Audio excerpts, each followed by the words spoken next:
Vous êtes-vous déjà demandé pourquoi, dans les rapports officiels de la Luftwaffe de 1944, il existe un vide que les historiens de l'aviation contournent honteusement?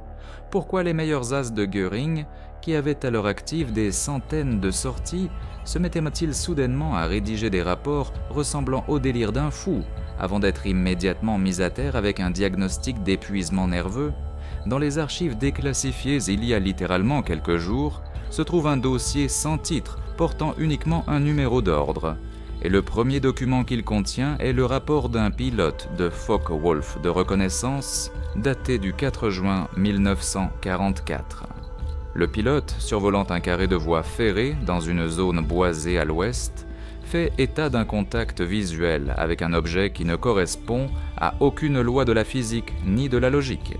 Il écrit avoir vu une gigantesque montagne d'acier enveloppée de volutes d'une vapeur étrange et contre nature, se dissoudre dans l'air en 3 secondes, juste avant qu'il n'appuie sur la gâchette de la mitrailleuse photographique.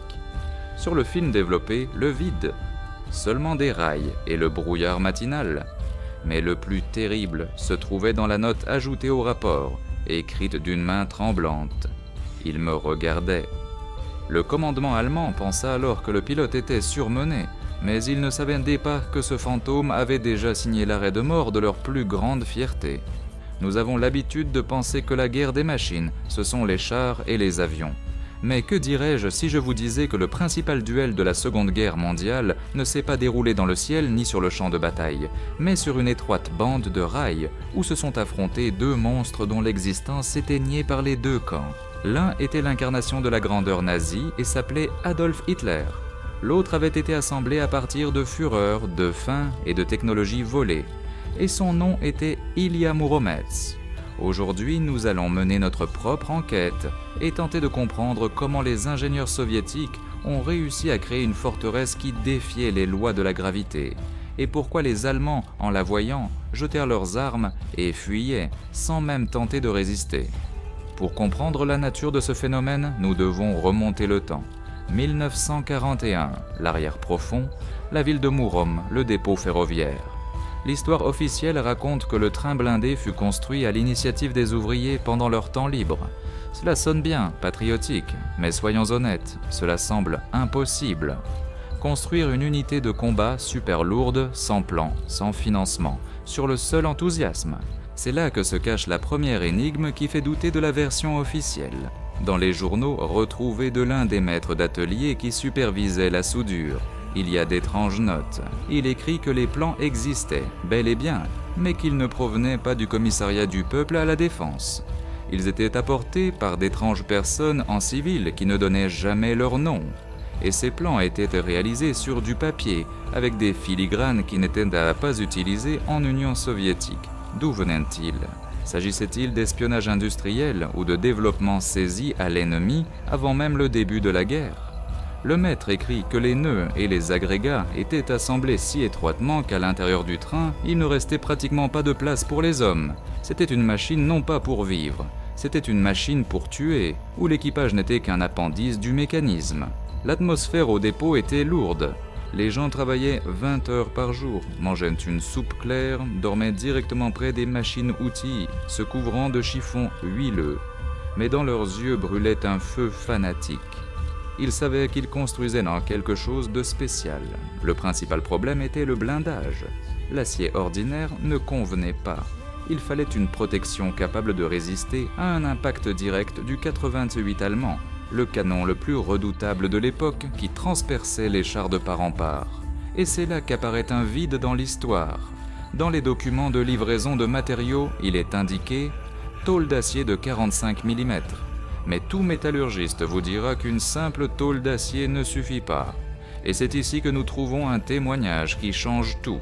Dans une lettre à sa femme qui ne fut jamais envoyée, l'un des ingénieurs mentionne qu'ils utilisaient une trempe expérimentale. Ils fabriquaient un sandwich, une couche d'acier ductile, une couche de béton et à nouveau de l'acier. Le béton absorbait les vibrations et l'onde de choc, tandis que l'acier retenait les éclats. Mais d'où venaient, en 1941, dans le provincial Murom, les technologies de blindage composite qui n'apparaîtraient dans le monde que 30 ans plus tard? Qui leur avait suggéré cette solution? La réponse se trouve peut-être dans la personnalité du concepteur en chef, dont le nom, dans la plupart des documents, est recouvert d'encre noire. Mais la protection n'est que la moitié du problème. Le train devait se déplacer et le poids obtenu était colossal. 1200 tonnes, réfléchissez bien à ce chiffre. 1200 tonnes de métal, de munitions et d'hommes. Une locomotive ordinaire de série O n'aurait tout simplement pas pu déplacer ce mastodonte. Ses roues auraient tourné sur place, réduisant les rails en copeaux. Il fallait une locomotive spéciale.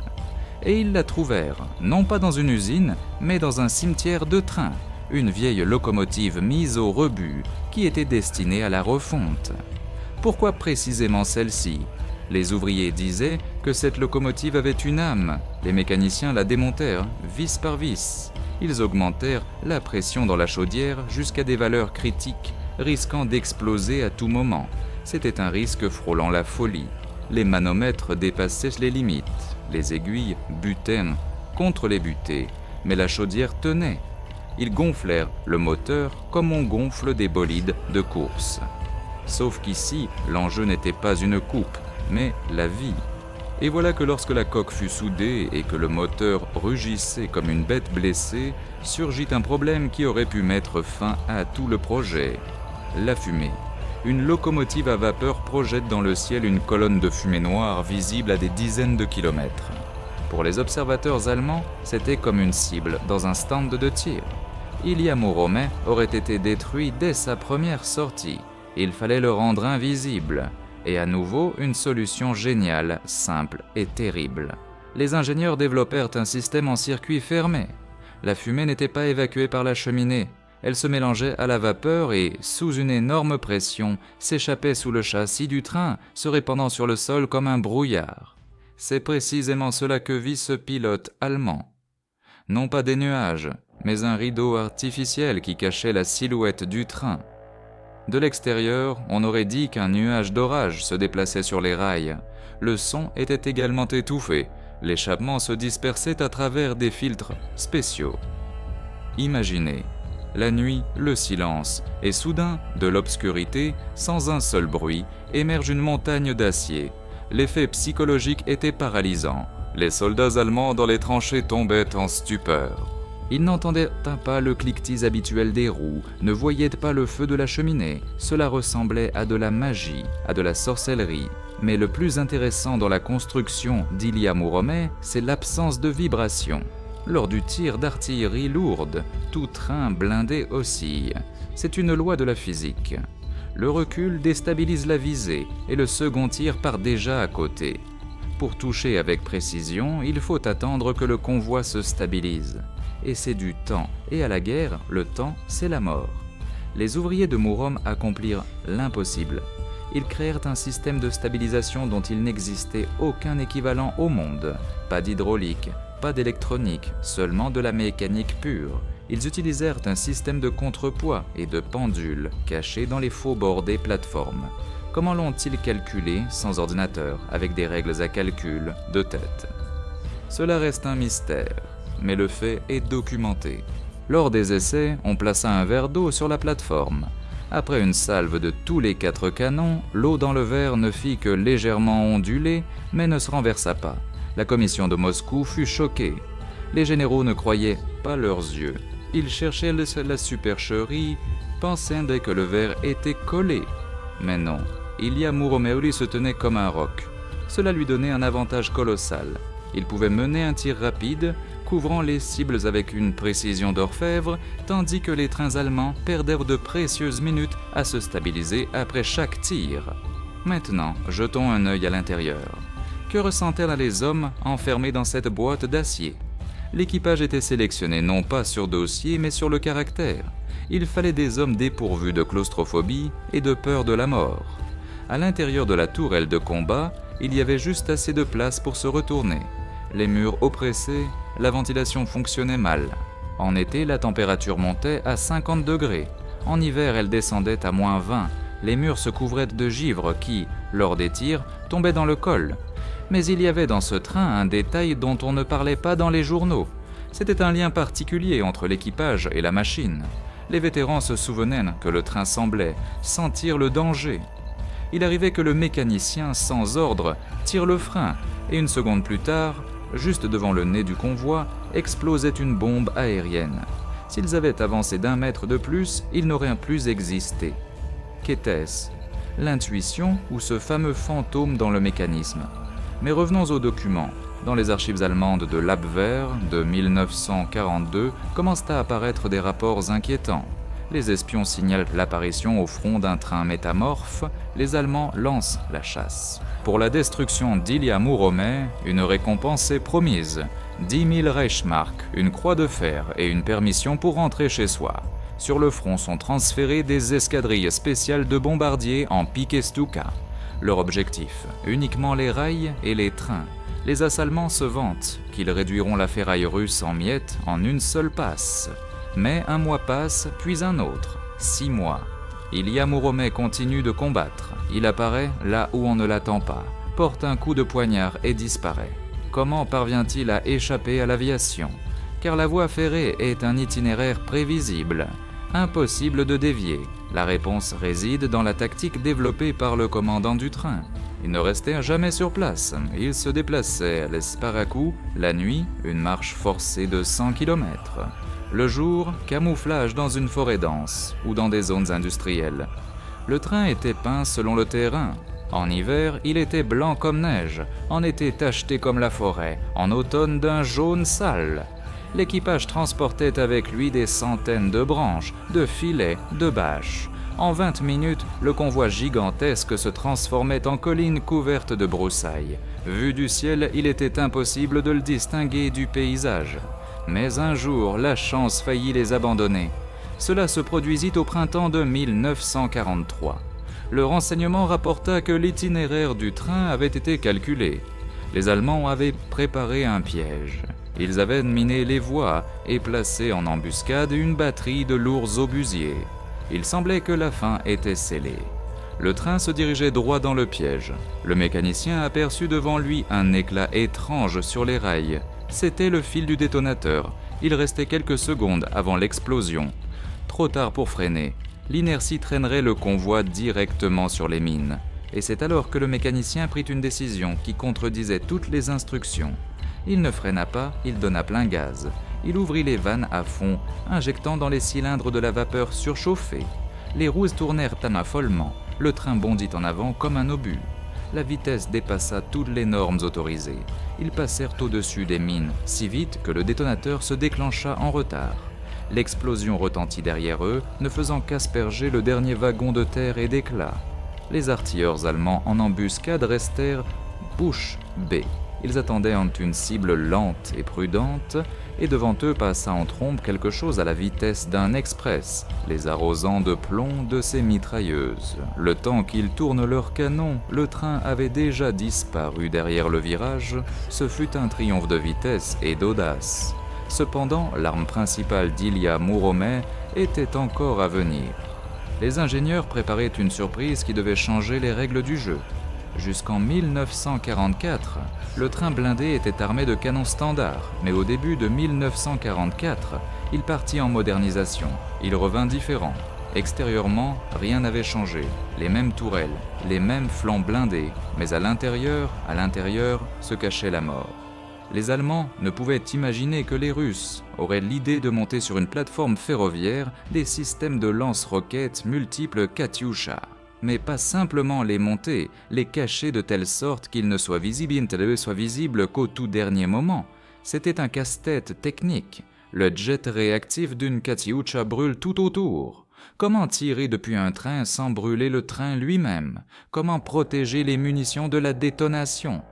La solution fut trouvée, et elle était aussi élégante que risquée. Et c'est précisément cette arme cachée qui devait jouer un rôle décisif dans la rencontre à venir, qui était déjà tracée par le destin. La rencontre avec celui dont le nom inspirait le respect même au sien, le train blindé Adolf Hitler. Les rumeurs sur le super train allemand circulaient depuis longtemps. On disait qu'il était décoré à l'intérieur de bois précieux, que les officiers y avaient des baignoires avec eau chaude et que les canons pouvaient atteindre une cible à 20 km. C'était le projet personnel du Führer, symbole de l'invincibilité du Reich. Et ces deux symboles, l'un assemblé par les mains d'ouvriers affamés dans un dépôt glacial, et l'autre créé par les meilleurs consortiums Krupp en utilisant le travail forcé de toute l'Europe, se rapprochaient inexorablement. Ce n'était pas simplement une guerre, c'était une vendetta personnelle. Les Allemands connaissaient le Mouromet, l'équipage soviétique connaissait le Hitler. Ils se cherchaient sur les cartes, sondaient les ondes, attendaient l'erreur. Et l'erreur se produisit.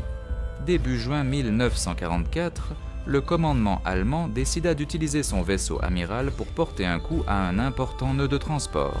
Ils étaient convaincus que dans cette région, les Russes n'avaient rien qui puisse arrêter une telle puissance. L'aviation ne volait pas à cause du temps, les chars s'enlisaient dans les marais. La voie ferrée était la seule artère, et dans cette artère coulait le poison sous forme d'un monstre blindé avec une croix gammée sur le flanc. Mais ils ne savaient pas qu'à leur rencontre, à travers le brouillard et la pluie, se déplaçait déjà Ilya Mouromet, et que son commandant tenait le doigt sur le bouton qui activerait le mécanisme non décrit dans aucun manuel allemand. L'atmosphère se tendait, les ondes se taisaient, mais c'était le calme avant la tempête. Les éclaireurs revenus de mission rapportèrent « Nous avons vu des traces fraîches sur les voies, de profondes empreintes sur les rails, témoignant du poids monstrueux d'un convoi passé, des taches de mazout, l'odeur de tabac allemand coûteux sur les traverses. L'ennemi était quelque part tout près, il respirait dans leur dos, il attendait. Et Ilya Mouromet accepta le défi. L'équipage revêtit des vêtements propres, c'est une vieille tradition russe avant un combat mortel, mettre une chemise propre. Personne ne prononça de grands mots. Tous comprenaient que de ce duel, un seul reviendrait, ou personne. Dans le foyer furent jetées les dernières réserves de charbon de qualité. La pression dans la chaudière monta jusqu'à la zone rouge. Le train fantôme partit en chasse et le brouillard qui tourbillonnait au-dessus des forêts de Biélorussie occidentale devint son allié.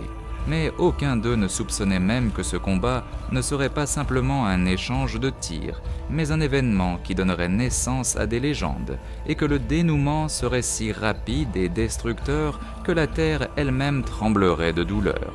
Devant eux se trouvait un virage, et derrière ce virage les attendait l'histoire. Le silence de la Wolfschanze était plus terrible qu'un bombardement d'artillerie.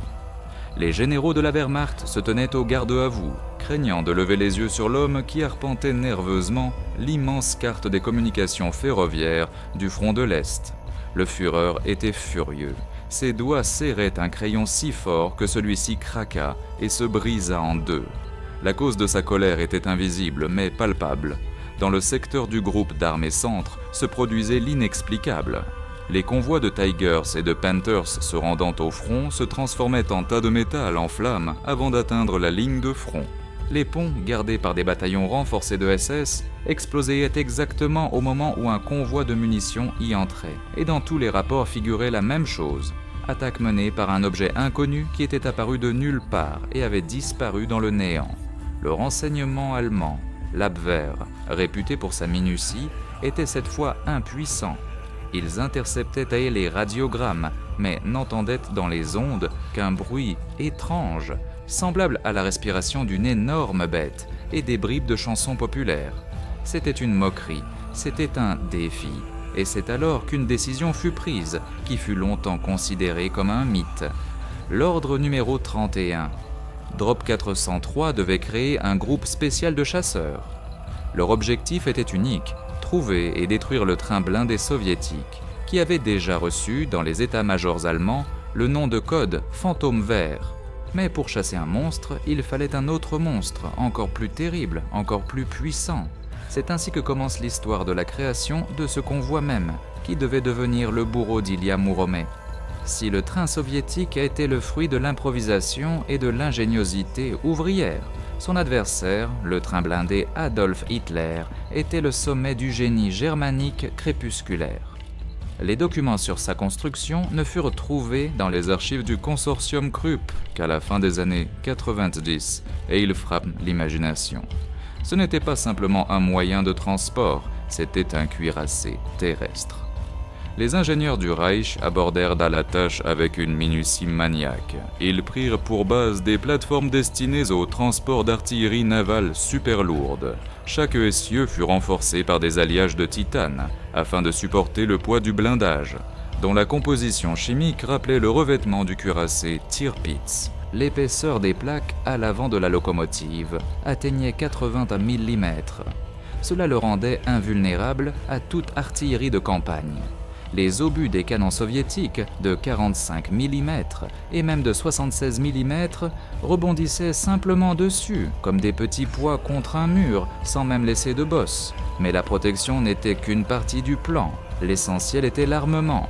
Les Allemands installèrent sur la plateforme 4 tourelles anti-aériennes avec des canons automatiques Flak qui créaient autour du train un dôme de feu impénétrable. Aucun avion d'assaut Hill-2 ne pouvait s'en approcher à moins d'1 kilomètre. Mais l'élément le plus sinistre était constitué de 2 obusiers lourds de calibre 150 mm, retirés d'un croiseur endommagé. Ces monstres pouvaient lancer des obus pesant 40 kg à une distance allant jusqu'à 20 km. Cela signifiait qu'Adolf Hitler pouvait détruire Ilya Mouromet, même sans entrer en contact visuel avec lui. Il lui fallait seulement les coordonnées, et pour cela, une station radar ultramoderne Würzburg fut installée sur le train, une parabole qui tournait sur une plateforme spéciale derrière la locomotive. C'était la technologie de demain, transposée sur des rails. Un œil électronique qui voyait à travers le brouillard, la pluie et la nuit. Les Allemands étaient certains que les Russes n'avaient aucune chance. C'était la bataille d'une hache de pierre contre une visée laser. Cependant, la technique n'est rien sans les hommes. L'équipage du supertrain allemand fut sélectionné personnellement par le Reichsführer SS Himmler. Ce n'étaient pas simplement des soldats, c'étaient des fanatiques ayant suivi une formation dans les écoles d'élite de saboteurs. Chacun d'eux avait derrière lui une expérience de combat en Afrique, en France, dans les Balkans. Les conditions de leur vie dans le train différaient radicalement de ce qu'avaient les cheminots soviétiques. Si l'équipage du Mouromet dormait entassé sur des caisses d'obus, dans le train allemand étaient aménagés des compartiments avec des couchettes moelleuses, des cabines de douche et même un wagon-restaurant avec des réserves de cognac français et de chocolat. Les officiers mangeaient dans de la vaisselle en porcelaine avec des couverts en argent. C'était un festin en temps de peste, une démonstration de la supériorité de la race supérieure, même dans le quotidien. Mais derrière ce vernis se cachait une peur animale. Dans les journaux retrouvés de l'un des radiotélégraphistes allemands, il y a une note « Nous vivons comme des rois, mais nous dormons les yeux ouverts. Chaque fois que le train s'arrête la nuit dans la forêt, il me semble que les arbres bougent. Les Russes sont quelque part tout près. Je sens leur odeur. » L'affrontement passa dans la phase de guerre d'espionnage. Le contre-espionnage soviétique Smerch reçut des informations sur l'apparition d'un nouveau joueur sur l'échiquier. Le réseau d'agents rapportait le mouvement d'un convoi étrange qui ne se déplaçait que de nuit et était gardé mieux que les trains transportant de l'or. Mais personne ne savait à quoi il ressemblait. Les Allemands appliquaient des mesures de camouflage sans précédent. Le jour, le train était caché dans des hangars spéciaux ou recouvert de filets de camouflage d'une telle densité que, vu du ciel, il ressemblait à une colline ordinaire. Le nom du train changeait dans les documents chaque jour. Aujourd'hui c'était Berlin, demain Wotan, après-demain Siegfried. C'était un jeu de bonneteau où l'enjeu était la vie de milliers de personnes. Le commandement soviétique comprenait que si ce monstre atteignait l'espace opérationnel, il pourrait couper les artères clés d'approvisionnement du front. Il fallait agir par anticipation. Mais comment frapper celui qu'on ne voit pas ? Et c'est là que commence un épisode digne d'un thriller à part entière. Un épisode dont on se tue pendant 50 ans. Les saboteurs soviétiques reçurent de l'ordre de capturer une langue parmi ceux qui entretenaient le train blindé allemand. Un groupe de 6 hommes partit à l'arrière de l'ennemi. Ils se fondirent dans les forêts et les marais, devenant des ombres. Pendant une semaine, ils restèrent de coucher dans la boue près du remblai ferroviaire, observant l'horaire des mouvements. Des centaines de convois passaient, avec du charbon, avec de l'infanterie, avec du matériel, mais pas la cible. Et voilà que la 8e nuit, la terre trembla. D'abord ce fut une légère vibration qui fit onduler l'eau dans les flaques. Puis apparut un son grave, un grondement viscéral, différent du claquement des roues ordinaires. De l'obscurité émergea une silhouette noire. Elle était énorme, elle était absolument sombre. Pas une seule lumière, pas une seule étincelle, seulement le reflet terne de la lune sur les canons. Les saboteurs comprirent, c'était lui. Le commandant du groupe prit une décision folle. Attaquer le train en marche était impossible, mais le train devait s'arrêter au château d'eau. C'était la seule chance. L'opération dura exactement 3 minutes. 3 minutes qui décidèrent du sort de toute la chasse. Lorsque le convoi freina près du château d'eau, les éclaireurs soviétiques éliminèrent silencieusement les sentinelles. C'était un art porté à l'automatisme. Aucun son, aucun bruit. Ils se faufilèrent jusqu'au dernier wagon. La porte était entr'ouverte. À l'intérieur, un technicien vérifiait les boîtes d'essieux. Un coup, un sac sur la tête, et le corps volait déjà dans les buissons. Mais alors se produisit l'imprévu. Un berger allemand qui dormait dans le compartiment voisin sentit l'étranger. Un aboiement déchira le silence nocturne. Les projecteurs s'allumèrent. La sirène hurla si fort que les oreilles se bouchèrent. Le groupe était découvert. Le combat commença. Les mitrailleurs allemands jaillirent des wagons, comme des petits pois. Un feu nourri cloua les éclaireurs au sol. Il n'y avait nulle part où fuir. Derrière, le marais, devant, un mur de plomb. Apparemment, c'était la fin, l'échec. Mais le commandant du groupe, comprenant qu'il ne s'en sortirait pas vivant, fit ce à quoi les Allemands ne s'attendaient absolument pas. Il sortit un pistolet lance-fusée et tira, mais pas vers le ciel. Il tira directement dans la porte ouverte du wagon, d'où sautaient quand les soldats. La fusée, sifflant, dispersant des étincelles, entra à l'intérieur et atterrit dans une caisse de fumigène. Le wagon se remplit instantanément d'une fumée épaisse et âcre orange. Les Allemands, paniqués, commencèrent à sauter dehors, toussant et pleurant. Une confusion s'ensuivit. Profitant de cette seconde de désarroi, les saboteurs foncèrent vers la forêt, traînant avec eux le technicien prisonnier. Ils s'enfuyaient sous une grêle de balles, zigzagant entre les arbres. 2 restèrent allongés là-bas, près du remblai, couvrant la retraite de leurs camarades. Leurs noms sont encore inconnus. Sur leur tombe, il n'y a pas de croix. Seuls de vieux pins bruissent au-dessus d'eux. Mais la mission fut accomplie. Le prisonnier fut livré au leur. L'interrogatoire du technicien donna des informations choquantes. Il s'avéra qu'Adolf Hitler n'était pas simplement un train blindé, c'était un laboratoire mobile. Dans l'un des wagons se trouvait un équipement pour écouter les ondes radio sur des centaines de kilomètres à la ronde. Il connaissait chaque déplacement des troupes soviétiques, mais le plus terrible n'était pas cela. Le technicien, tremblant de peur et de nicotine, raconta que dans le train était transportée une cargaison spéciale. Une cargaison gardée par des hommes en blouse blanche et masque à gaz. Il était interdit de s'approcher de ce wagon même pour l'équipage. Il avait son propre système de ventilation, ses propres générateurs. Qu'y avait-il là-dedans? Une nouvelle arme biologique? Des composants atomiques? Le technicien ne savait pas. Il avait seulement vu comment une nuit, lors du chargement, l'un des conteneurs s'était légèrement incliné et le compteur Geiger de l'officier de garde s'était mis à crépiter comme un fou. Cette information changea tout. Maintenant, la destruction du train allemand devenait une tâche d'importance stratégique.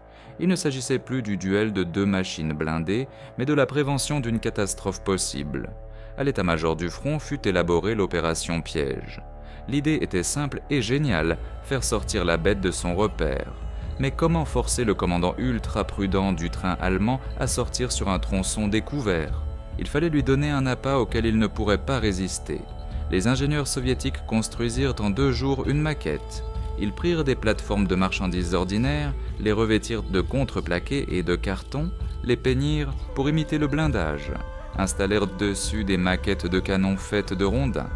De loin, cela ressemblait à une copie exacte d'Ilya Mouromets. À ce faux train fut attribué le même indicatif. Dans les ondes furent lancés des messages, soi-disant du commandant du train blindé, avec des rapports sur une panne et un arrêt forcé à la gare de Kovel 2.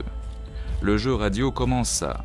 Les radiotélégraphistes soviétiques simulaient la panique. Panne de chaudière, immobilisé, besoin d'aide. Les Allemands interceptèrent ces messages. Les analystes de l'Abwehr vérifièrent les données. L'écriture du radiotélégraphiste correspondait, les codes étaient corrects, le poisson avait mordu. Le commandant d'Adolf Hitler ne pouvait pas laisser passer une telle chance, détruire le légendaire train blindé russe pendant qu'il était impuissant et en réparation. C'était la croix de fer avec feuilles de chêne et les remerciements personnels du Führer. Le géant allemand se mit en mouvement. Il sortit de sa cachette dans les forêts et se dirigea vers Kovel. Il avançait à pleine vitesse, balayant tout sur son passage. Mais il ne savait pas que le véritable Ilya Muromets se trouvait dans un tout autre endroit, camouflé dans une épaisse sapinière à 5 km de la gare. Et son équipage graissait déjà les rails de guidage pour les roquettes avec une épaisse graisse graffitée. Mais alors le destin intervint à nouveau dans les plans des hommes. Le temps se gâta. Un orage d'une telle force commença que le ciel se transforma en un éclair continu. La pluie tombait comme un mur. La visibilité chuta à zéro.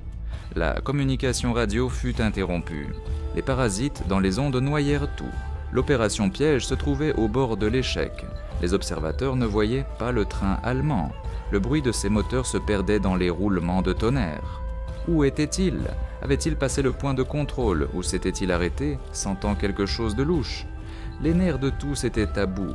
Le commandant d'Ilya Muromets se tenait dans l'écoutille ouverte de la timonerie, exposant son visage aux jets glacés de pluie, et écoutait la nuit. Il essayait d'entendre ce que les instruments ne pouvaient capter.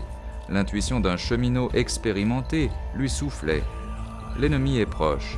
Il sentait la vibration des rails sous la plante de ses bottes. Cette vibration était étrangère. Le rythme des roues était différent, plus lourd, plus fréquent.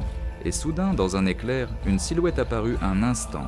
Elle était loin, sur une voie parallèle, séparée de la principale par une bande de forêt. Le train blindé allemand n'allait pas sur la bonne voie. Le renseignement s'était trompé. Les Allemands avaient changé d'itinéraire au dernier moment. Ils contournaient le piège, allant directement à l'arrière du groupement soviétique. La situation se retourna. Maintenant, le chasseur devenait la proie. Si Adolf Hitler perçait, il atteindrait les gares d'approvisionnement non protégées et y ferait un carnage.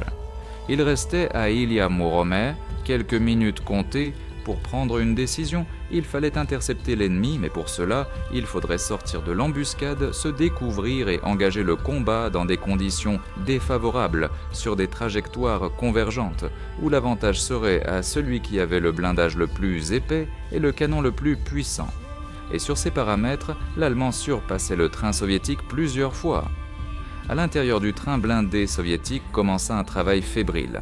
Les chauffeurs jetaient le charbon à une telle vitesse que les pelles virevoltaient comme des hélices. Les registres rugissaient, la pression de vapeur montait. Ilya Muromets trembla, secouant de lui les branches de camouflage et lentement, comme un dragon qui se réveille, rampa vers le remblai. La discrétion fut abandonnée. Maintenant, tout se jouait sur la vitesse. Ils devaient arriver à l'aiguillage avant les Allemands pour leur couper la route. C'était une course avec la mort sous l'accompagnement de l'orage. 2 léviathans d'acier fonçaient à travers la forêt nocturne, se rapprochant à chaque seconde. La distance se réduisait, 5 km, 3. L'équipage entendait le grondement du convoi allemand même à travers le bruit de la pluie. C'était un son terrible. Le hurlement des turbines et le claquement des chenilles dont étaient recouverts les flancs du train allemand pour une protection supplémentaire. Et pendant ce temps, dans le wagon d'état-major d'Adolf Hitler, régnait le calme. Les officiers buvaient du café, discutant de la victoire facile à venir. Ils étaient certains d'aller achever une bête blessée. Le radar Würzburg était éteint à cause de l'orage. Les opérateurs craignaient que la foudre ne frappe l'antenne. Ils étaient aveugles, ne comptant que sur leur assurance et la puissance de leur blindage. Ils ne savaient pas qu'à quelques kilomètres d'eux, en travers de leur route, fonçait non pas une maquette en contreplaqué, mais 1000 tonnes de Führer, et que dans les canons soviétiques étaient déjà chargés des obus perforants, sur lesquels étaient écrits à la craie les noms des camarades tombés. Le drame montait. Personne ne savait encore que cette nuit serait la dernière pour l'un d'eux. Dans l'un des wagons du train soviétique, où se trouvaient les Katyushas, le pointeur, un jeune gars de la région de Moscou, vérifiait pour la 10e fois les contacts du déclencheur électrique. Ses mains étaient sèches et chaudes malgré le froid. Il savait que tout dépendait de ses actions. Le système de visée était primitif, mais fiable. Mais tirer des roquettes sous une telle pluie était un risque. L'eau pouvait court-circuiter les contacts. La poudre pouvait être mouillée. Si les roquettes ne quittaient pas les rails de guidage, elles exploseraient directement à l'intérieur du wagon, réduisant le train en miettes. C'était un billet sans retour. Le commandant de la batterie parcourut le wagon, regardant dans les yeux de chaque combattant. Il ne disait rien, tapait seulement sur l'épaule. Les regards en disaient plus que les mots. « Tiens bon, fiston, n'aie pas peur, nous les aurons. » Et voilà qu'apparurent devant les feux du sémaphore, ce passage à niveau même, ce carrefour des destins. Ilia Mouromet déboucha sur la voie le premier, avec un crissement de frein, bloquant le passage. Des gerbes d'étincelles jaillissaient de sous les roues, il se plaça en travers de la route, coupant le mouvement. 30 secondes plus tard, du tournant apparut Adolf Hitler. Le mécanicien allemand, voyant devant lui l'obstacle, tira le levier de freinage d'urgence, mais l'inertie de l'énorme masse était implacable. Le train continuait à foncer, glissant sur les rails mouillés. La distance se réduisait rapidement. Maintenant, ils se voyaient l'un l'autre. La lumière des projecteurs se croisa. Deux idéologies, deux technologies, deux mondes se rencontrèrent sur une étroite bande de terre au milieu des marais biélorusses. Le temps s'arrêta. Survint cette seconde même de silence avant la tempête, où l'on entend tomber une goutte de pluie et battre le cœur dans la cage thoracique. Mais ce n'était pas simplement une rencontre. C'était le début de la fin pour la légende que les propagandistes nazis avaient si soigneusement créée. Et aucun des présents ne se doutait même de la surprise que l'équipage soviétique avait préparée au cas où les obus ordinaires ne percevraient ça pas le blindage allemand. Une surprise qui se trouvait dans une simple caisse en bois sous la couchette du commandant et dont seules 2 personnes sur tout le train avaient connaissance. 2 projecteurs déchirèrent le mur de pluie, se croisant en un point comme les épées de duellistes. Ce n'était pas simplement une rencontre sur les voies, c'était le moment où le temps se comprima en un ressort tendu. La distance entre les locomotives était de moins de 800 mètres. Pour la guerre moderne, c'est la distance d'un coup de pistolet. Mais pour 2 géants blindés pesant 1000 tonnes, c'était la distance du baiser de la mort. L'Adolf Hitler allemand était majestueux et terrible. Ses tourelles pivotaient lentement, les canons s'abaissaient, cherchant les points vulnérables dans le blindage du train soviétique. Il semblait que la physique elle-même était du côté des Allemands. Leur optique était meilleure, leurs mécanismes fonctionnaient plus souplement, leur équipage était formé par des années de victoire en Europe. Ils regardaient la composition soviétique comme une proie, comme un ours maladroit qui serait sorti par hasard dans une clairière face à des chasseurs. Mais ils ne voyaient pas l'essentiel. Ils ne voyaient pas ce qui se passait à l'intérieur d'Ilia Mouromet, derrière les épaisses plaques de blindage, où l'air était électrisé à l'extrême et où les hommes travaillaient avec la précision d'un mécanisme d'horlogerie, comprenant qu'ils n'auraient pas de seconde chance. Dans la cabine de combat du train blindé soviétique régnait un silence de mort, troublé seulement par la respiration rauque du commandant et le tic-tac du chronomètre. Il comprenait que dans un duel d'artillerie classique, il n'avait aucune chance. Les obusiers allemands de 50 mm les transformeraient en passoires en 2 salves. Le blindage du Mouromet résisterait au premier coup, peut-être au second. Mais l'énergie cinétique des obus allemands arracherait simplement les tourelles de leur support. Il fallait agir de manière non conventionnelle. Il fallait enfreindre toutes les règles du combat ferroviaire. Et le commandant donna un ordre qui glaça le sang des pointeurs. Ne pas ouvrir le feu avec les canons, préparer le calibre principal. C'était de la folie.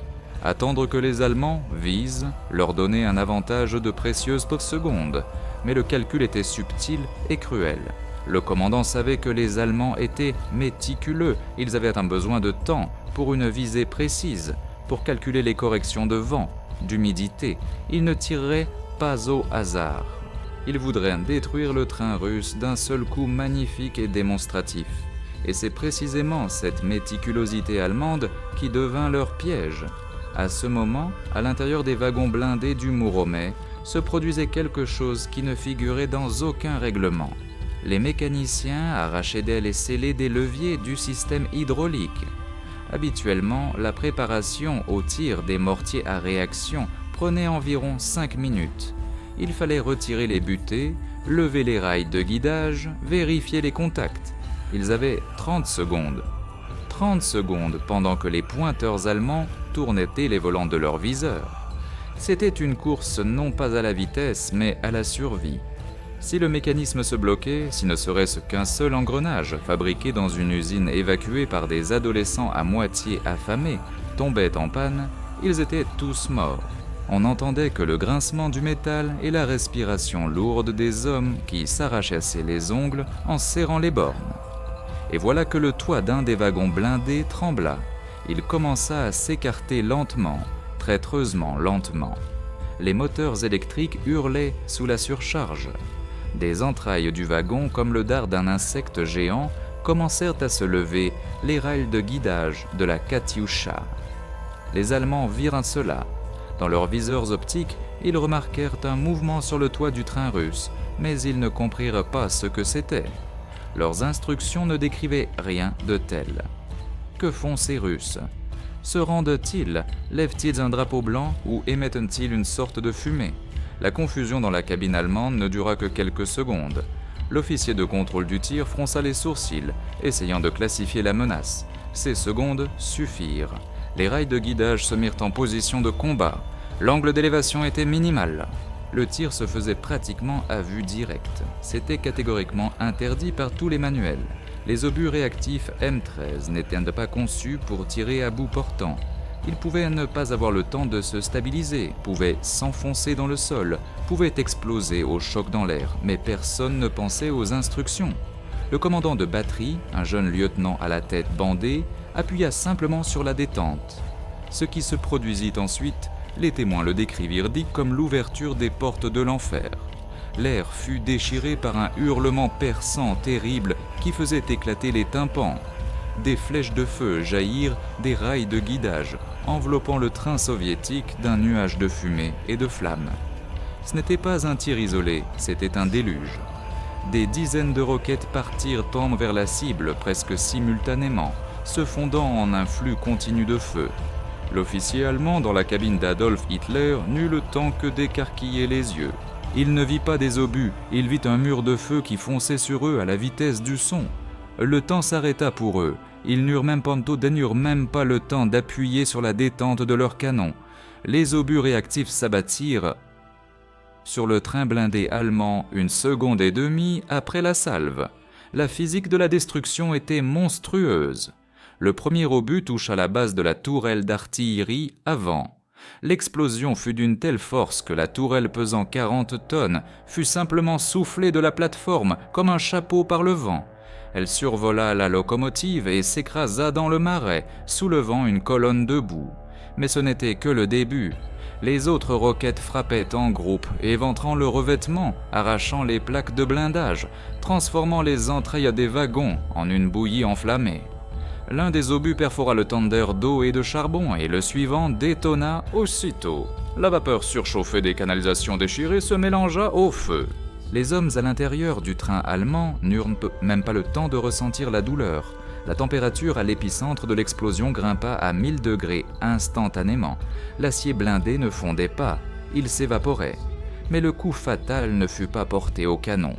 L'une des roquettes, comme guidée par une main invisible du destin, toucha exactement la chaudière de la locomotive, à l'endroit où la pression de vapeur atteignait des valeurs critiques. L'effet fut semblable à l'explosion d'une bombe nucléaire tactique de faible rayon d'action. La chaudière éclata de l'intérieur. La force gigantesque déchira le corps d'acier de la locomotive, le retournant à l'envers. Les essieux, pesant des tonnes, volèrent dans tous les sens, coupant des pins centenaires comme des allumettes. L'onde de choc parcourut la composition, arrachant les wagons des rails, les comprimant en accordéon. Adolf Hitler, fierté du Reich, symbole d'invincibilité, cessa d'exister en tant qu'unité de combat en 4 secondes. À sa place ne resta qu'un tas de métal en flammes, d'où jaillissaient des colonnes de fumée noire et grasse. Ilya Mouromet se tenait sur les voies enveloppées de fumée de poudre. Son équipage se taisait. Personne ne criait « Hurrah !» Tous étaient assommés. Les hommes regardaient moins par les fentes d'observation et ne croyaient pas à leurs yeux.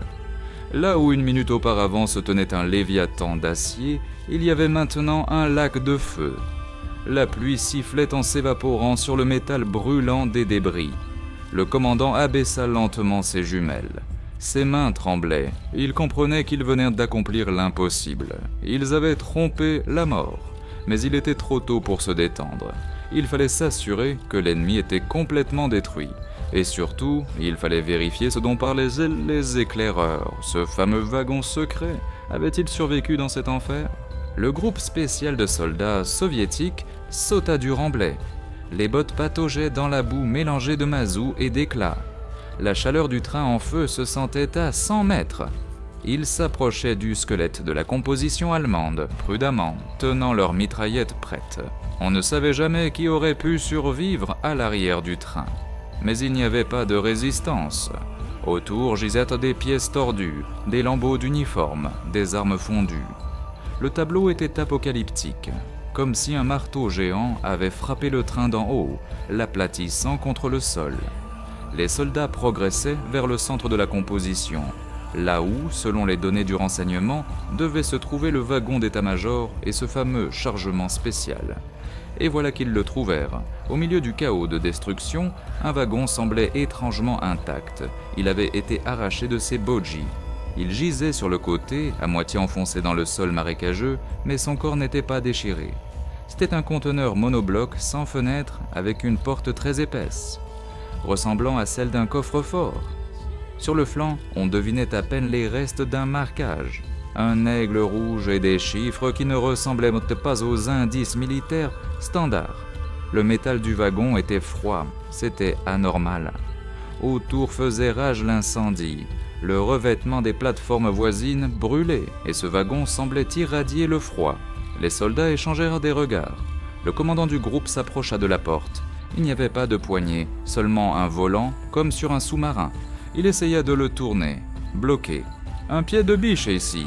cria-t-il, essayant de couvrir le bruit de l'incendie.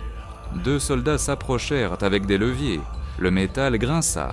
La porte, pesant probablement une demi-tonne, céda à contre-cœur. De l'intérieur ne vint pas une odeur de fumée ou de renfermé.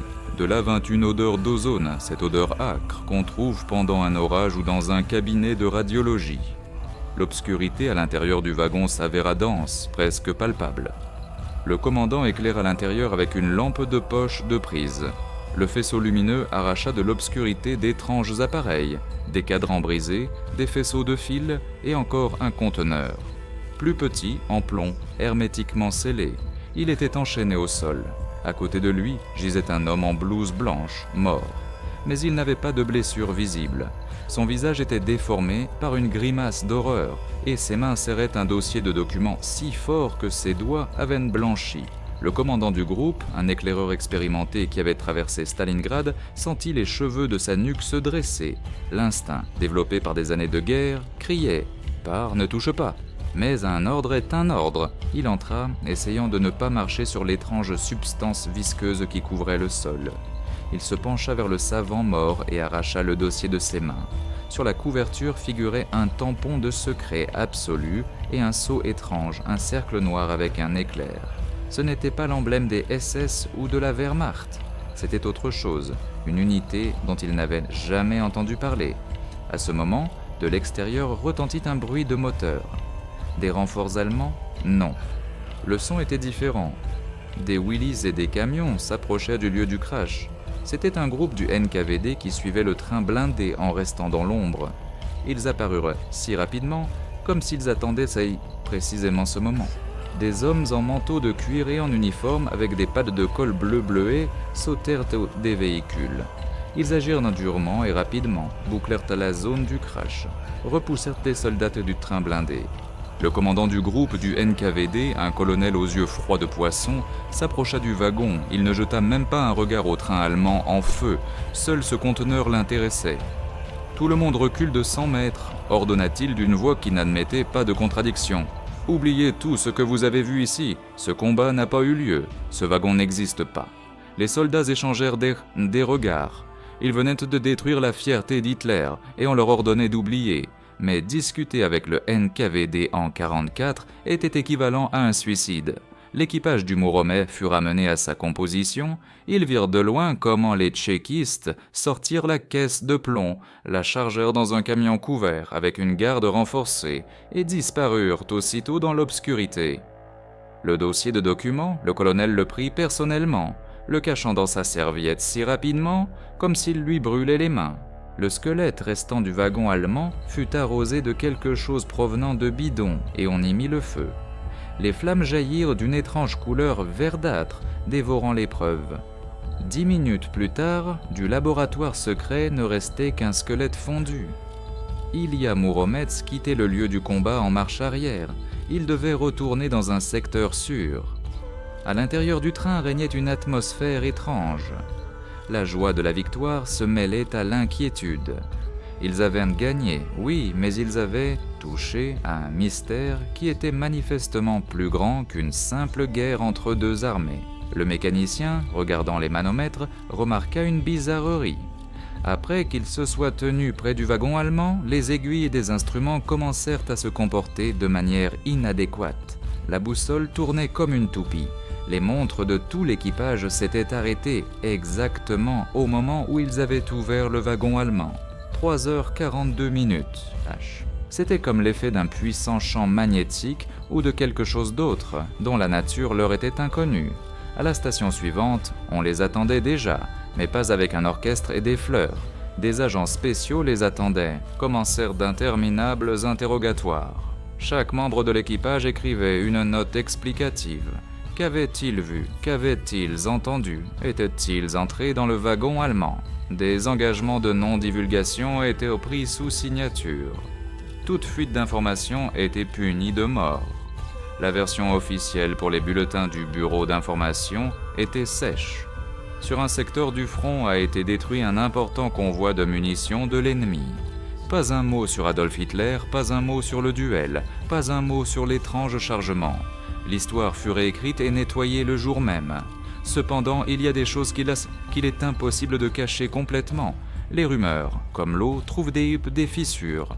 Dans les ateliers de réparation où Ilya Muromets arriva pour l'entretien technique, les ouvriers chuchotaient.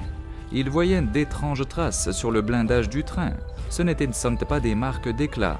À certains endroits, le métal avait changé de structure. Il était devenu fragile comme du verre.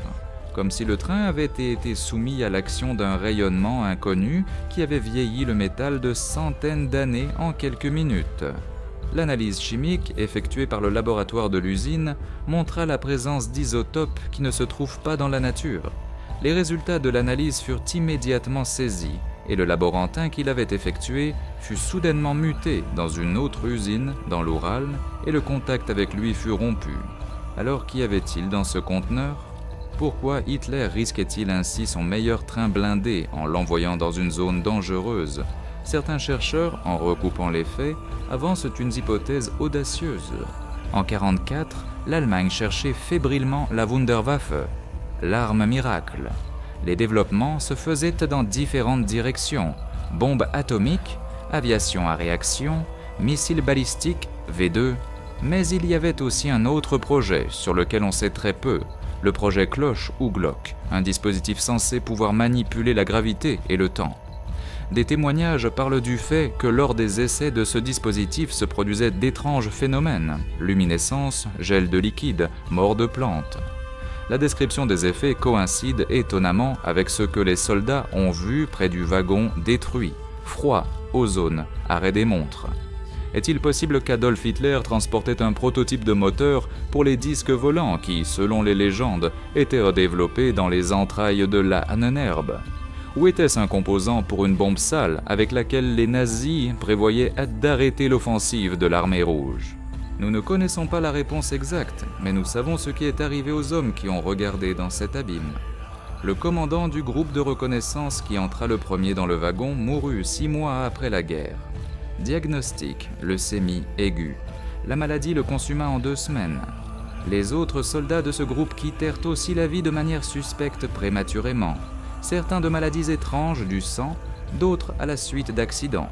Comme si une force quelconque nettoyait les témoins, effaçant la mémoire de ce matin près de Kovel. mais ils eurent le temps de raconter quelque chose à leurs proches en chuchotant dans les cuisines. Des années plus tard, ils parlaient d'une lumière qui était plus sombre que la nuit et d'une sensation qu'à l'intérieur de ce wagon, il y avait quelqu'un de vivant, mais pas un humain. Ilya Mouromet continua sa route vers Berlin. Il devint une légende, un fantôme que craignaient les Allemands. Mais l'équipage changea. Les hommes devinrent renfermés, moroses. Ils portaient sur eux le sceau du secret. Ils s'avérèrent que leur victoire n'était pas seulement la défaite de l'ennemi, mais aussi le contact avec quelque chose d'interdit. Et chaque fois que le train entrait dans le brouillard, il leur semblait que de la brume blanchâtre les regardait ce même aigle noir du wagon allemand détruit. La guerre des machines se termina, mais une autre guerre commença, la guerre pour les secrets, qui peuvent détruire le monde plus vite que n'importe quel char. Et dans cette guerre, le train blindé Ilya Mouromets devint le gardien involontaire d'une clé que recherchaient les services spéciaux de toutes les puissances mondiales. Mais où est cette clé maintenant? A-t-elle brûlé dans le foyer de l'histoire ou repose-t-elle dans quelque dépôt spécial oublié, attendant son heure? La réponse peut être plus proche que nous ne le pensons. Après le duel près de Kovel, l'histoire du train blindé Ilya Mouromets aurait dû suivre le scénario habituel de la chronique héroïque. Réparation, réapprovisionnement en munitions, nouvelle bataille et route vers Berlin. Mais ce qui se passait avec la composition et son équipage dans les mois suivants ressemblait davantage au scénario d'un film d'horreur psychologique qu'à un documentaire militaire. Dans les dossiers médicaux déclassifiés des membres d'équipage, datés de juillet 1944, commencent à apparaître d'étranges annotations. Ce n'étaient pas des blessures causées par des éclats d'obus ou des commotions.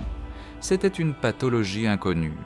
Des hommes qui avaient vécu pendant des années en harmonie avec le fer et le charbon se mirent soudain à craindre leur propre train. Les médecins des hôpitaux de campagne constataient chez les combattants des symptômes ressemblant à la maladie des rayons, dont peu de gens avaient alors connaissance. Perte de cheveux, saignement des gencives, nausées constantes et sentiments inexplicables de peur panique qui déferlaient par vagues, dès qu'ils s'approchaient du blindage à moins de 5 mètres. Mais il n'y avait pas de dosimètre à cette époque dans les unités ordinaires, et le diagnostic posé était standard. Fatigue au combat. Cependant, les chuchotements dans les casernes devenaient de plus en plus forts. On disait que le train était contaminé, qu'après le contact avec ce wagon allemand et son contenu, le métal du Mouromet avait absorbé quelque chose d'étranger, quelque chose de maléfique. Les étrangetés se poursuivirent dans le dépôt de réparation de Minsk libéré, où le convoi arriva pour colmater les brèches après le combat. Les soudeurs, des hommes expérimentés qui pouvaient souder une jointure même sous l'eau, refusaient de travailler sur le blindage du train blindé. Ils se plaignaient à la direction que le métal se comportait de manière anormale. Lors de la tentative de poser une pièce sur une perforation, l'ancien blindage commençait à transpirer. À la surface apparaissaient des gouttes d'un liquide huileux de couleur rougeâtre, qui s'évaporait instantanément avec une odeur de soufre. Les électrodes fondaient sans produire d'arc ou, au contraire, s'embrasaient d'une lumière violette aveuglante, perçant le métal de part en part, là où il aurait dû être le plus résistant. L'un des maîtres écrivit dans son rapport une phrase insensée. Le métal rejette l'acier étranger, comme un organisme vivant rejette un organe transplanté. Naturellement, le maître fut accusé de sabotage et envoyé dans un bataillon disciplinaire, mais les travaux s'arrêtèrent. Finalement, les perforations furent simplement repeintes, sans avoir pu être soudées.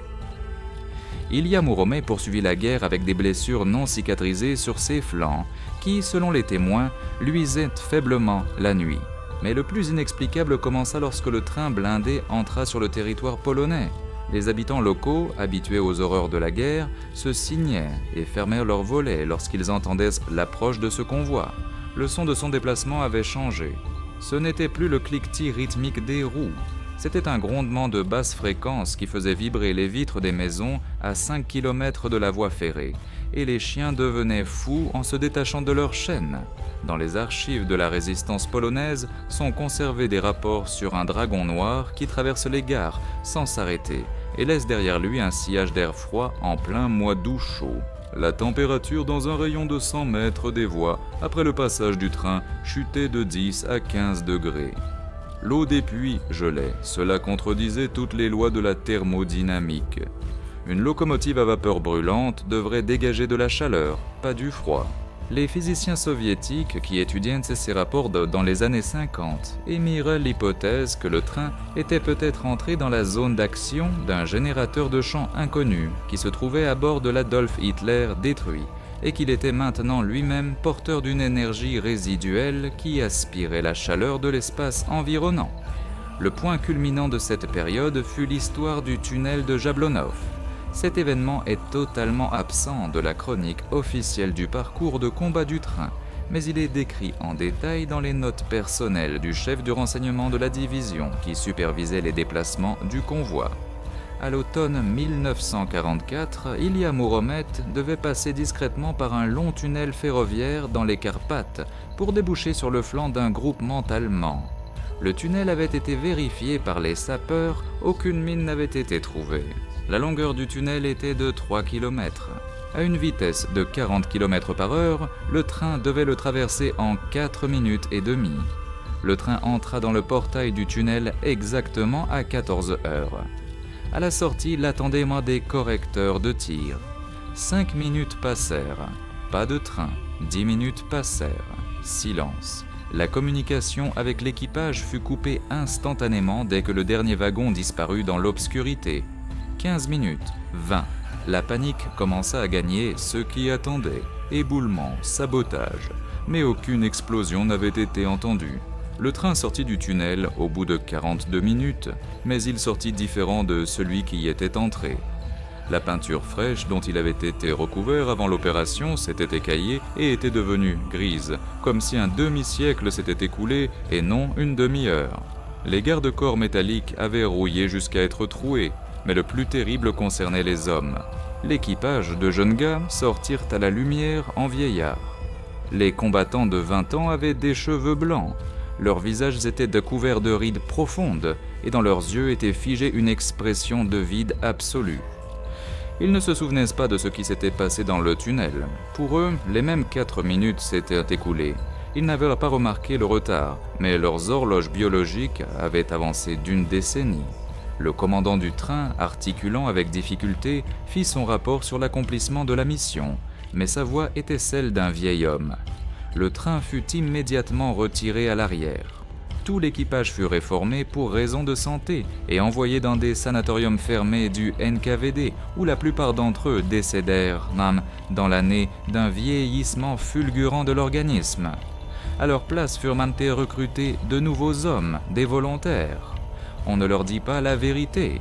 On leur dit que l'équipage précédent était mort héroïquement au combat. Les nouveaux combattants sentirent immédiatement que quelque chose n'allait pas avec le train. Les objets disparaissaient et réapparaissaient à d'autres endroits. La nuit, dans les compartiments vides, on entendait des pas et des paroles en allemand. Les mécaniciens juraient qu'ils voyaient dans le foyer de la locomotive non pas des charbons, mais des visages d'hommes déformés par des cris. Le train acquit la réputation de maudit, mais il continuait à combattre. Et il combattait avec une efficacité diabolique.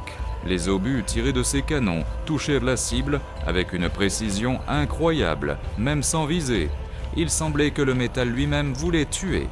Il y eut des cas où les canons tiraient spontanément, sans ordre, et ces tirs trouvaient toujours l'ennemi.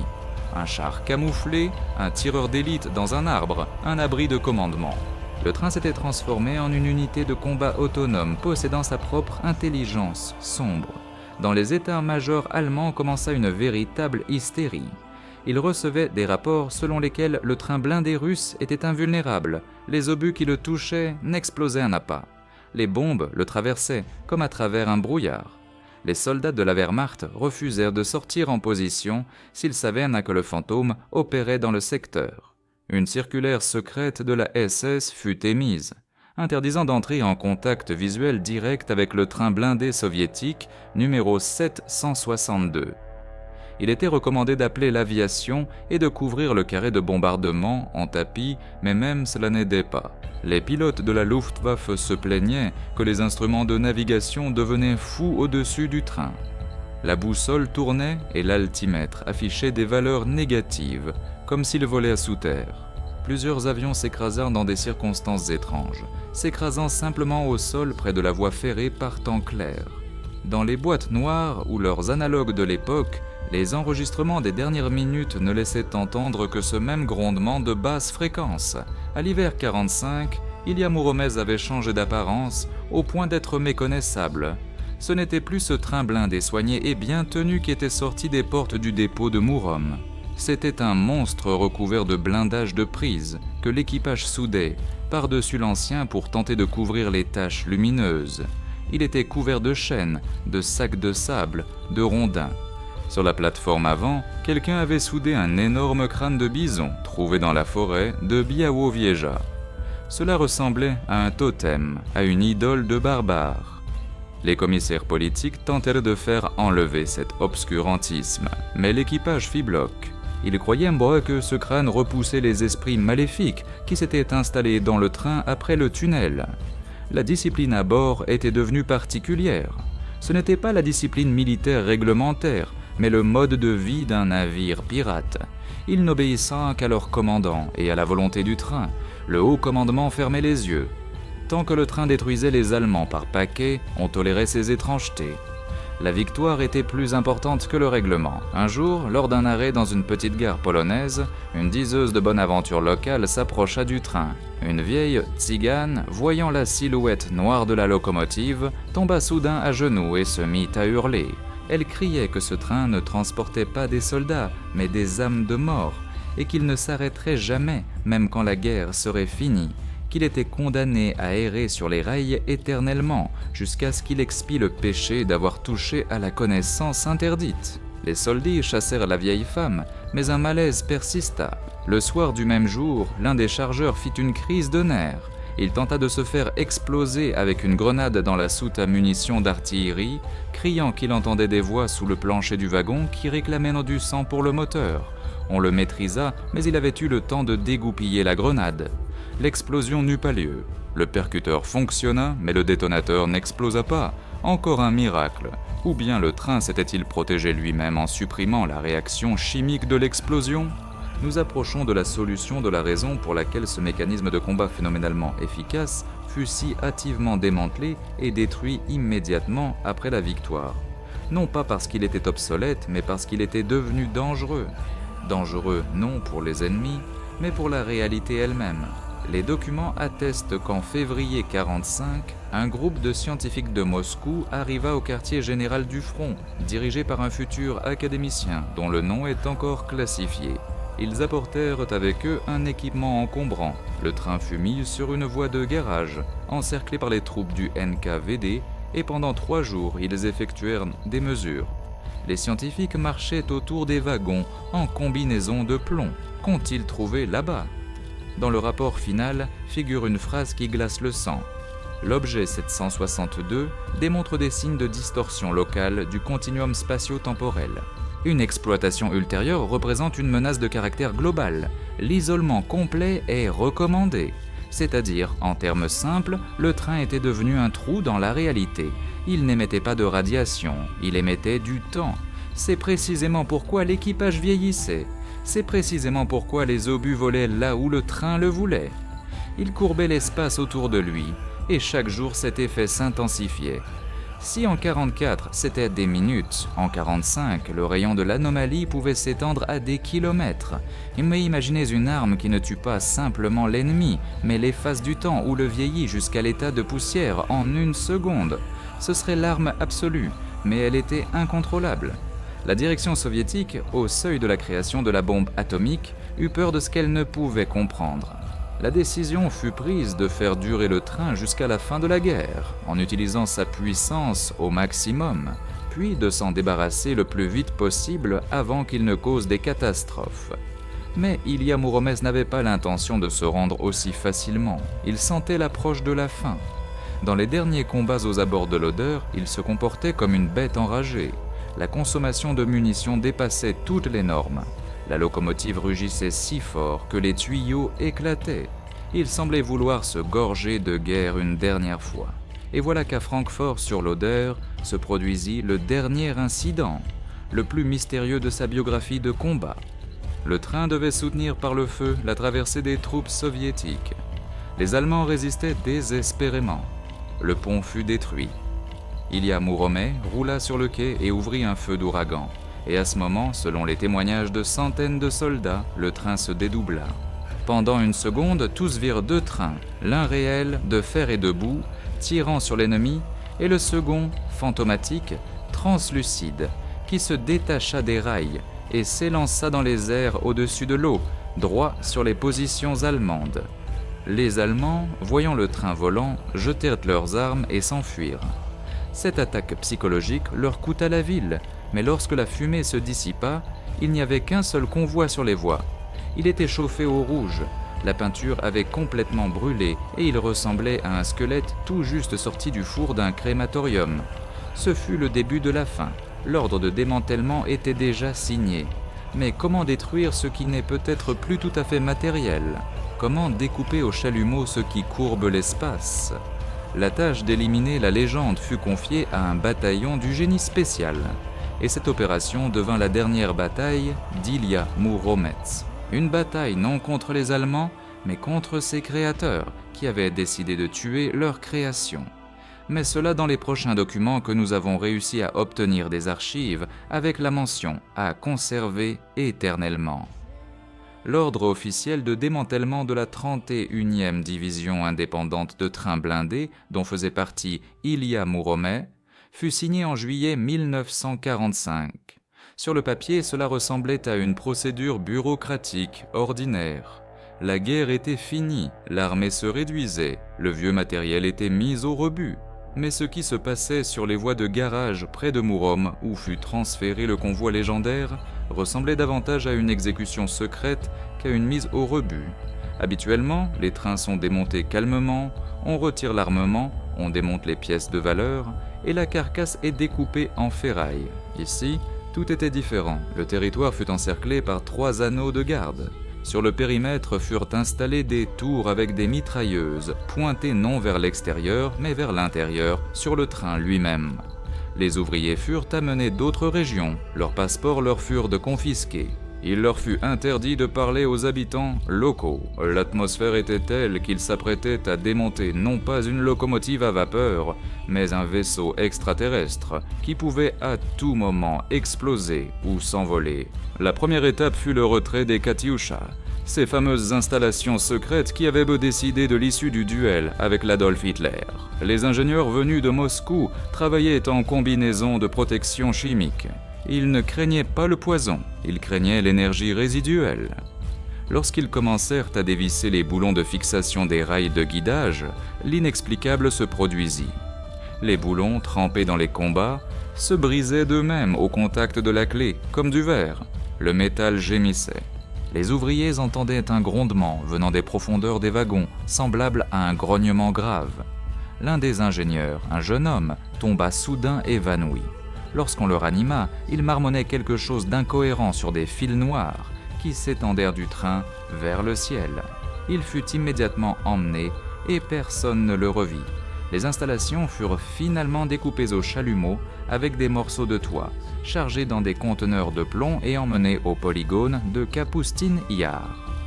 On dit que lors de leur refonte, le four tomba en panne. Le creuset se fissura et le métal en fusion s'écoula, formant sur le sol de l'atelier un motif étrange, ressemblant à une carte du ciel étoilée.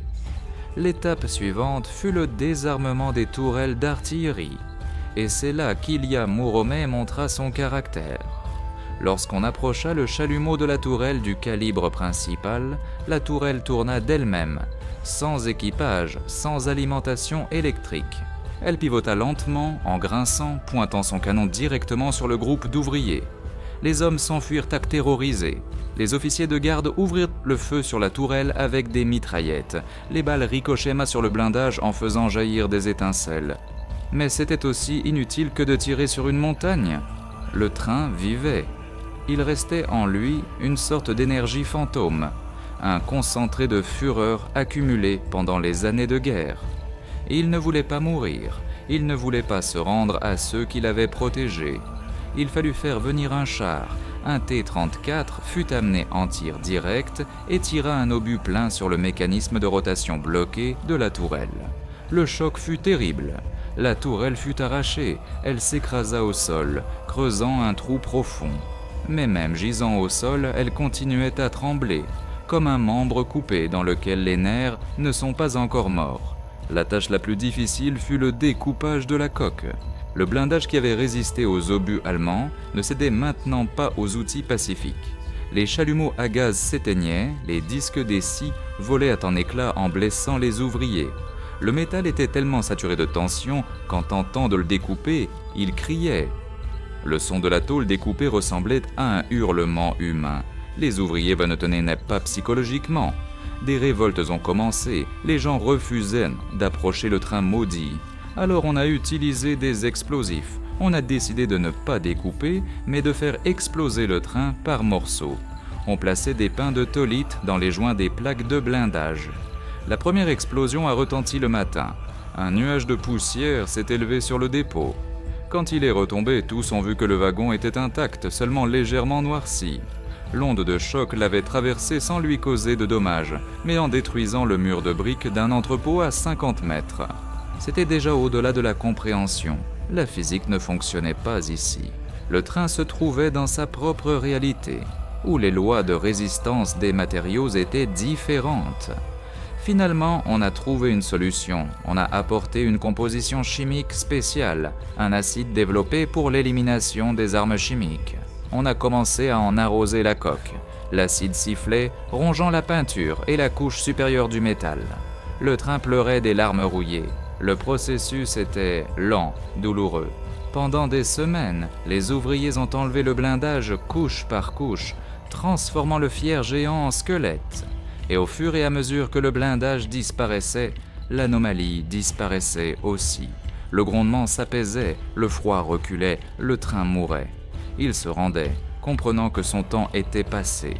Mais même démonté en tas de ferraille, il restait dangereux.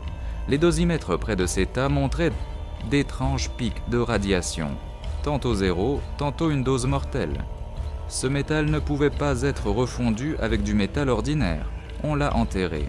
Oui, vous avez bien entendu. Le train blindé Ilya Mouromets a été partiellement enterré comme des déchets radioactifs, dans des puits profonds coulés dans le béton, où se trouve Essinatessa 6 sites d'enfouissement. C'est un secret d'État, mais on a gardé la locomotive. La locomotive, cœur du train, on a décidé de la conserver comme monument. On l'a nettoyée, peinte en noir d'apparat, avec des roues rouges, et placée sur un stationnement permanent dans le parc de Mourom. Il semblerait que ce soit une fin digne. Des héros à la retraite, des enfants apportent des fleurs, des vétérans pleurent. Mais même là, le mystère ne s'est pas terminé. Les gardiens du parc racontaient que la nuit, la locomotive respirait, de la cheminée froide sortait une fumée à peine visible. Dans le foyer, où il n'y avait pas un gramme de charbon, parfois des reflets pourpres s'allumaient. Et dans la cabine du mécanicien, soudée hermétiquement, parfois une lumière terne s'allumait. Les habitants locaux évitaient de se promener dans le parc après minuit. On dit que si on colle l'oreille aux rails sur lesquels se trouve le monument, on peut entendre le bruit lointain d'une bataille, les cris de l'équipage et le fracas des explosions. La locomotive fonctionne comme une antenne, recevant des signaux du passé, de cette année 44, quand elle était la reine de la guerre. Dans les années 60, il s'est produit un incident qui a failli coûter sa carrière au premier secrétaire du comité régional. Pendant la célébration du jour de la victoire, on déposait des couronnes à la locomotive, un orchestre jouait, on prononçait des discours. Et soudain, au moment de la minute de silence, la locomotive a donné un coup de sifflet. Un coup de sifflet fort, prolongé, furieux, qui a fait s'envoler les pigeons de toute la place et a fait trembler les mains des vétérans.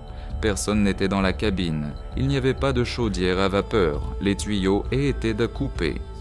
D'où venait le son ? La commission a cherché des haut-parleurs cachés, des hooligans avec des magnétophones ? Rien. Officiellement, on a annoncé que c'était un rejet de vapeur de la centrale thermique voisine, mais tous connaissaient la vérité. Ilya Mouromets saluait ses camarades tombés, il se souvenait d'eux et il voulait que les vivants s'en souviennent. Après cet incident, l'accès au monument a été limité, on a mis une clôture, et à l'intérieur de la locomotive, on a coulé tous les vides avec du béton, pour qu'elle se taise définitivement. mais on ne peut pas couler l'histoire dans le béton.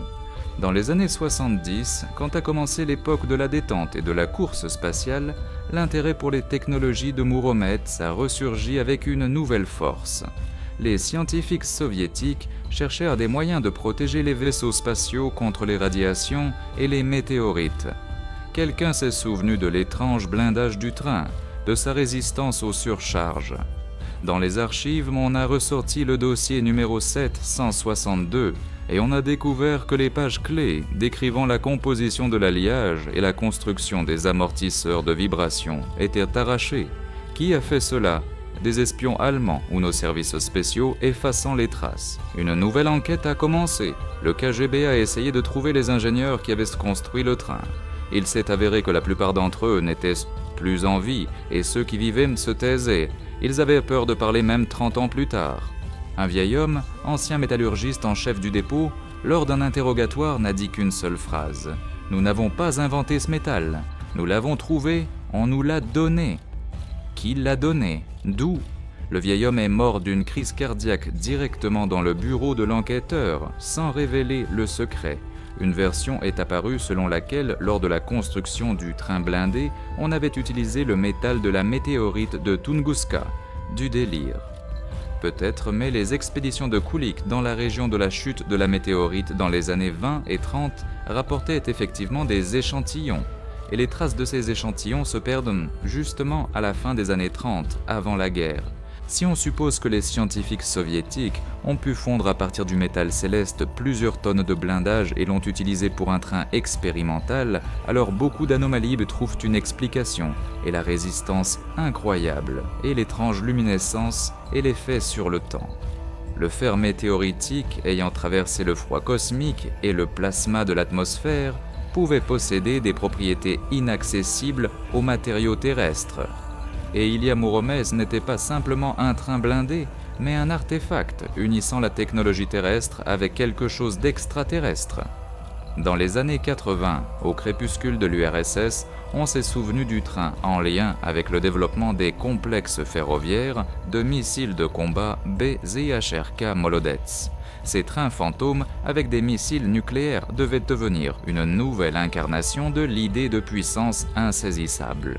Les concepteurs du BZHRK étudiaient ainsi l'expérience de camouflage de Mouromets, son système d'échappement, sa tactique de mouvement, et on dit que l'un des concepteurs en chef du BZHRK s'est rendu à Mourom au monument.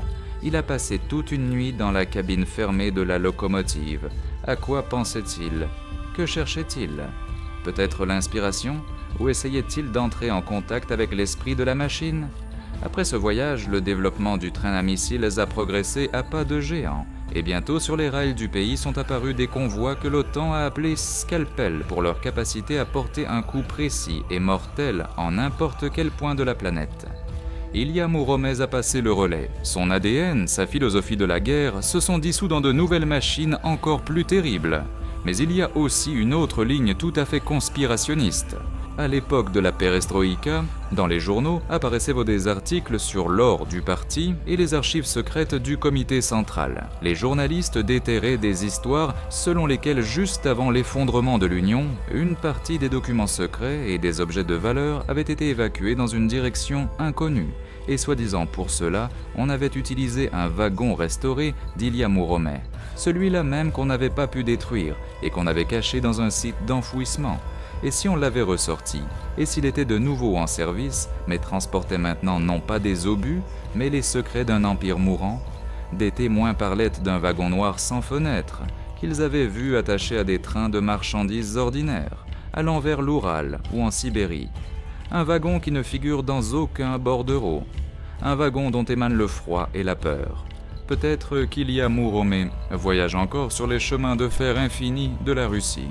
Éternel vagabond, gardien de secrets qui sont trop dangereux pour être connus et trop précieux pour être détruits.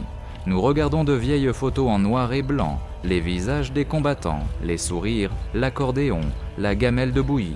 Ils ont l'air de gens ordinaires, mais dans leurs yeux, si on regarde bien, il y a une ombre. L'ombre de ce qu'ils ont vu au-delà du combat ordinaire. Ils ont été les premiers stalkers, entrés dans la zone d'anomalie. Ils ont apprivoisé le dragon, mais le dragon les a changés eux-mêmes. Et quand nous disons « personne n'est oublié », rien n'est oublié, nous devons nous souvenir non seulement de l'exploit, mais aussi du prix qu'il a fallu payer pour avoir touché l'inconnu. Ilia Muromets était plus qu'une arme. Il était une expérience qui a échappé au contrôle, mais qui a sauvé le pays. Et peut-être que quelque part dans une branche parallèle de la réalité, il fonce encore à travers la forêt en flammes, semant la terreur chez les ennemis. Éternel gardien qui ne dort jamais. Dans les années 90, quand le rideau de fer s'est effondré, des chercheurs occidentaux ont afflué en Russie. Tout les intéressait, les archives du KGB, les secrets du goulag, les armes secrètes. Ils sont arrivés aussi à l'histoire d'Ilia Muromets. L'historien allemand Günther Waltz a passé 10 ans à essayer de reconstituer le tableau de la bataille près de Kovel. Il a trouvé les descendants de l'équipage d'Adolf Hitler, et dans l'une des archives privées en Argentine, il a découvert une lettre d'un officier allemand qui, par miracle, n'était pas monté dans ce voyage fatal. Dans la lettre, l'officier écrit à son frère « Notre train ne transporte pas simplement des bombes, nous transportons la lance du destin. Le Führer croit que si nous apportons cet artefact au front, les Russes fuiront. Mais j'ai peur, cette chose est maudite. Elle exige des sacrifices, la lance du destin. Une relique mystique qui, selon la légende, a transpercé le Christ. Hitler était obsédé par l'occultisme. Si on suppose que dans ce conteneur de plomb se trouvait précisément cela, alors on comprend pourquoi le combat était si étrange.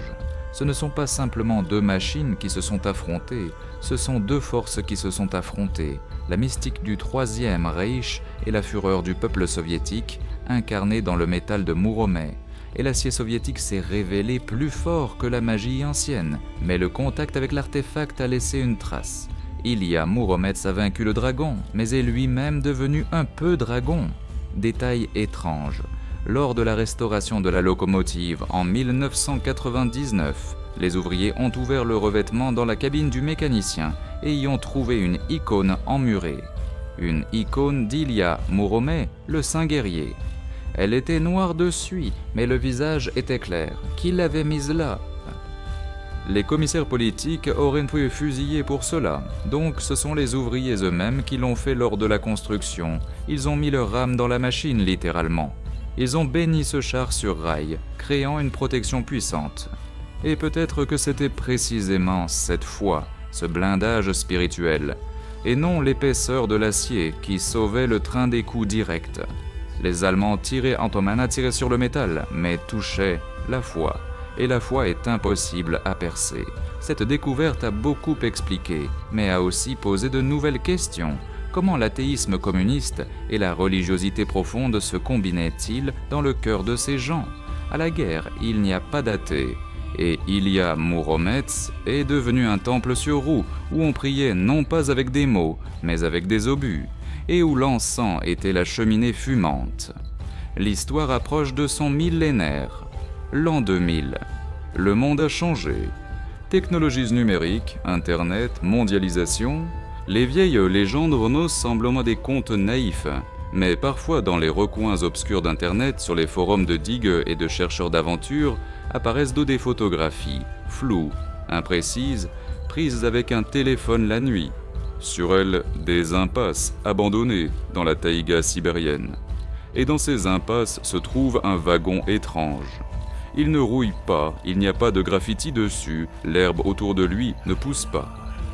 Et si on agrandit la photo, on peut distinguer sur le flanc un numéro à moitié effacé, 762. Faux, Photoshop, ou attend-il vraiment ? Attend-il que le monde se retrouve à nouveau au bord de l'abîme et qu'ils doivent à nouveau faire monter la vapeur pour se dresser à la défense de la dernière ligne ? Car les héros ne meurent pas, ils partent simplement en réserve jusqu'à ce qu'on ait besoin d'eux. Et qui sait, peut-être que demain, nous entendrons à nouveau son sifflet, qui fera trembler la terre et figera le sang dans les veines des ennemis. Qui qu'il soit,